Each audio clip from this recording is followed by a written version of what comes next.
Hello everyone! So today I'm going to be doing a what I read in a month, but this is quite a few months. The reason behind it is because I haven't really been reading as much. Or I think I just keep forgetting what I'm reading. It's really bad, I think I have a really bad memory. Because sometimes I read a book and go, what did I just read? It's really bad. So today I've got 4 books for you. I feel like there's some missing. But they have been kind of longish and I haven't been reading every single day on the train. So we're just going to roll with the 4 books we have. One that I was reading in my last video that I was saying I was reading was Harry Potter and the Order of the Phoenix. Now look at this. I haven't been reading it like this. I've been taking this to work on the train. I have my mum's Kindle, which is an old Kindle, but I've recently noticed you can actually rent a book on there for free, which is amazing, and you can rent it. You can only rent one at a time, I think, and I think you can rent it as long as you want. Correct me if I'm wrong, and it's amazing. So I use the Kindle for it because I would not be able to carry around this. These are the original covers of Harry Potter and I like them, and this is hardback, so my mum got this straight away. And this is apparently the longest Harry Potter book. It's 766 pages. And well, this one is, I don't know, I feel like this one, it did drag a little, not drag, but because it was so long, it felt like it was just going on forever. And obviously, because sometimes when you read Harry Potter books, I'm kind of going through the film in my brain, if you know what I mean. So like, you're thinking, oh yeah, that happened in the film, oh this is coming up. But in the book, it's like, oh, it's lasting forever. But you know, the books, it's its own thing. The book is really good. It always has so much more detail in it. And now I'm reading the Harry Potter books, I'm like, oh yeah, that makes so much sense. That's of like every single book. I can't remember, I think it must have had it in this book as well. But I still have the hatred / love for Umbridge, is that her name? She is a bitch, but she is written very, very well. So I feel like there's not really a lot to say in the Harry Potter books, but I did enjoy it. But if you're reading this one, it's going to take you a long time. Next is a 3rd book of this author I've got 2 of her other books. So right, the first book that I read of hers was called Your Turn to Die, and I really, really loved that book. I thought it was really, really good. And then I read her other book, which was Lying About Last Summer, which I didn't really like. I thought, nah. And apparently, her book I first read was her latest book, and I was like, oh, okay. And this is Sue Wallman, if I didn't say, and the book I've got now is See How They Lie. And I thought, as I liked her latest book, maybe I'd like this book, because this literally came out this year, like a couple of months ago. And I like it. Like, I like the story of it, like the plot, but I think the ending for me personally was a bit flat. Like my mum read it and she really liked the ending. It kind of is like, it kind of builds up and builds up and builds up, and then it's kind of a bit anticlimactic, like it kind of is over. That's just my opinion. I was like getting ready for like a really big action scene, if that's the right word, and like things to be revealed and stuff like that, but it's a bit done, we're finished, and you think, oh. I think that's just me personally, so I wasn't a massive fan of it. Still really like the first one I read. So I'll read the blurb for you if anyone wants to know what it's about, because I've done that for my other videos. So, I'm not very good at speaking.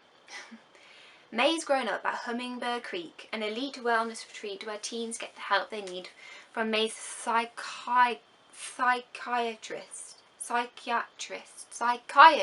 father. The creek monitors every aspect of residents' daily life for optimal health and well-being, and everyone must follow strict rules. But after May is caught breaking the rules, she starts to question everything about how she lives, and at the creek asking questions can be dangerous.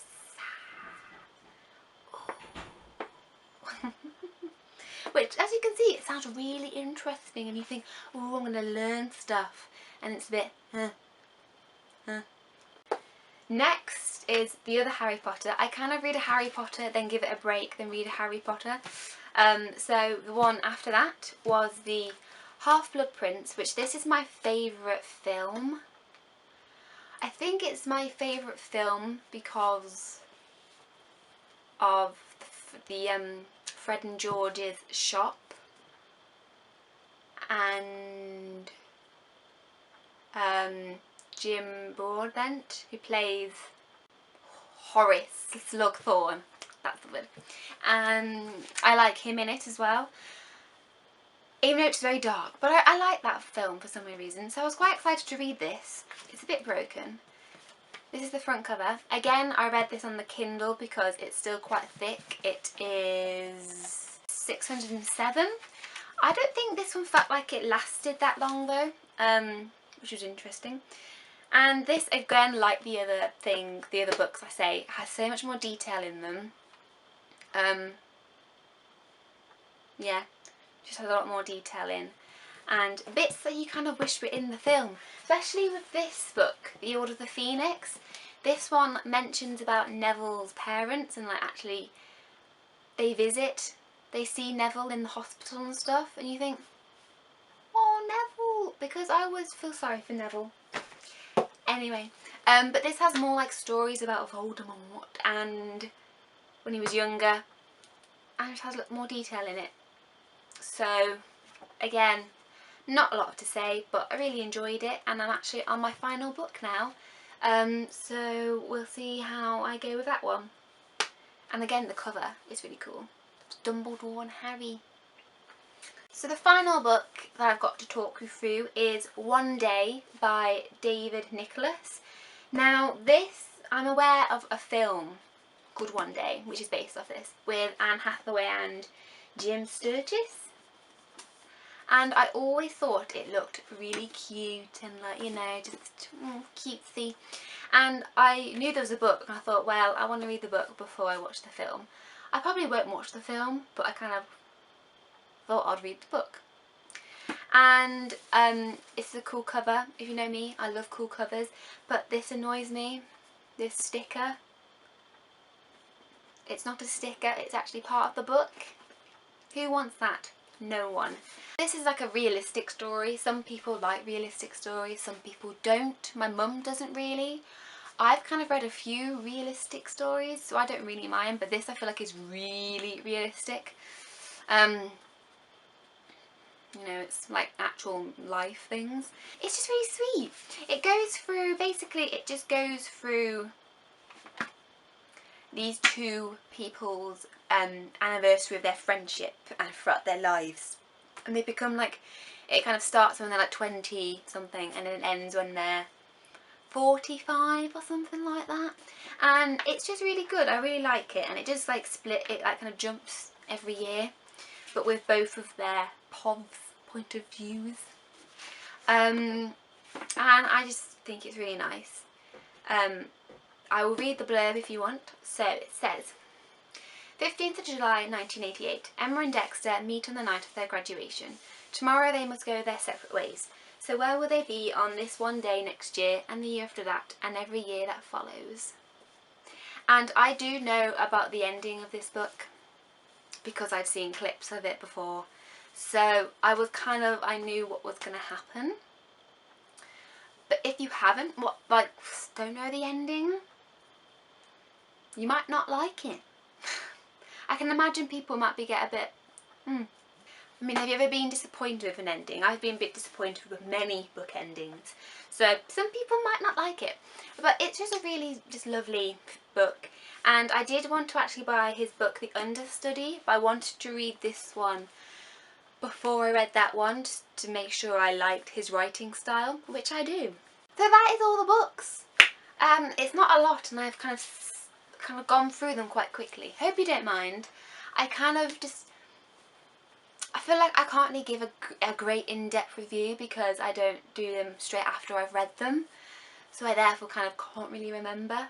But I do remember the basics, but not the little details. But I really enjoyed all of them, and I've got a few more books that I've got to read. They're kind of like murder mystery ones, which if you haven't gathered, I like those type of books.